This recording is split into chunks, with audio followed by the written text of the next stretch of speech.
all you amazing people here today. Congratulations to every single one of you guys that's won an award tonight. Give yourself a big round of applause, come on. One of the best things that I've actually learned, I've actually got the 9 tips. And I'm pretty sure all of us do this on a daily basis in our businesses anyways. But I'm going to show you guys my secret. I'm an immigrant just like majority of you guys. I came to this country at the age of 12. I didn't speak much English. I'm pretty sure all of us can relate to that. A very smart man once I asked him, and every time I meet a wealthy business person, I always ask them, I go, what does success mean to you? And majority of the time they say success means happiness, success means family, success means wealth, all that stuff. But to me, I think success means the continuation of success. You can have a good month, you can have a great month, you can have a great year. How can you make next year better than last year? Is that correct? Sustaining the success. Sustaining. Give her a big round of applause. Well done. So success means the continuation of success. Z Real Estate is run by my beautiful 4 brothers, including myself and my mum and my dad. I meet a lot of wealthy people in my business, and majority of them, believe me, I don't look up to them. With a lot of wealth comes a lot of problems. A lot of wealth brings a lot of depression as well. Sometimes you think that these people are very, very wealthy and they're very happy. Money doesn't buy you anything. Most humble client of mine right now. And one thing I learned from Gan was, Gan said to me, giving starts the process of receiving. What's the point of earning money when there's no family behind you? Wow. Small saying, but so deep, right?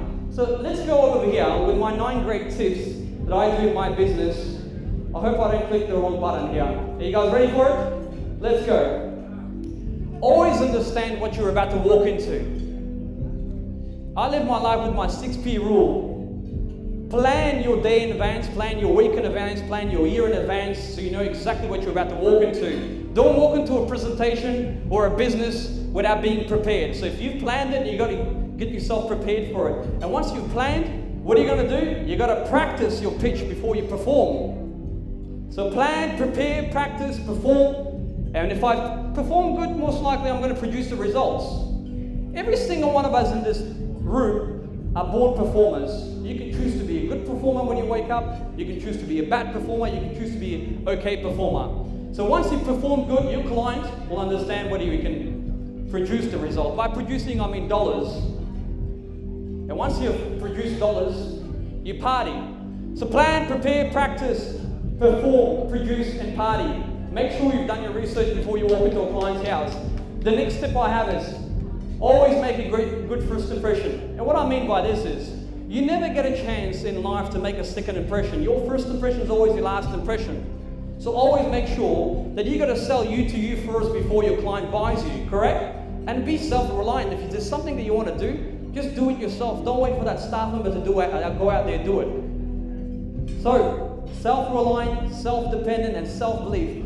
The hardest part about doing business is not just doing the business. The hardest part about starting a business is knowing that you can do it yourself. So you've got to sell you to you before your consumer or your client buys you. I believe that I'm the only person out of 8 billion people out there. That is my biggest point of difference. There's only one person that actually looks like him out of 8 billion people. That is his point of difference. People always look for competition. What's your point of difference in business? The reality is nobody looks like me.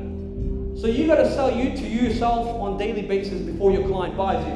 Next up we have here, if you notice majority of the people, when you listen to their voicemails, they go, you've contacted John from in and leave your voicemail, maybe I'll get back to you. Dude, are you fucking serious? Your client is judging you. So this is what you should respond. You've contacted Z from Z Real Estate. I used to do this back in the days myself. Today being 27 degrees, it's a beautiful day, 2nd of December 1999. Make it a wonderful day. I have missed your call, but your call is very important to me, so please do leave your name, number, and a brief message. I'll endeavor to call you back.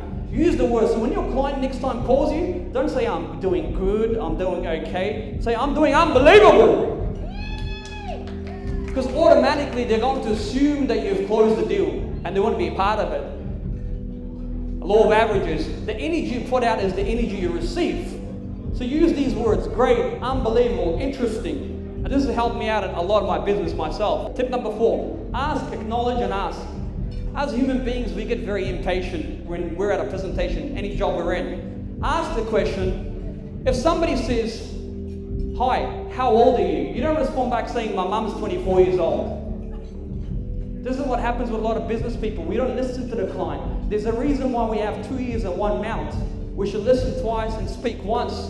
So listen to the client, ask the question, acknowledge what the client says, and then ask again. That's how you build rapport. And always be prepared to ask any question. Whether it's a small, stupid question, it's a good question, just bloody ask the question. And guess what? So knowing one thing is one thing, how you deliver a specific message. If you're pitching it to a specific client, it involves a different skill. And that's what you've got to master, the way you deliver a message. And if you don't know the answer to something, just say, I don't know, sir, let me get back to yourself. Don't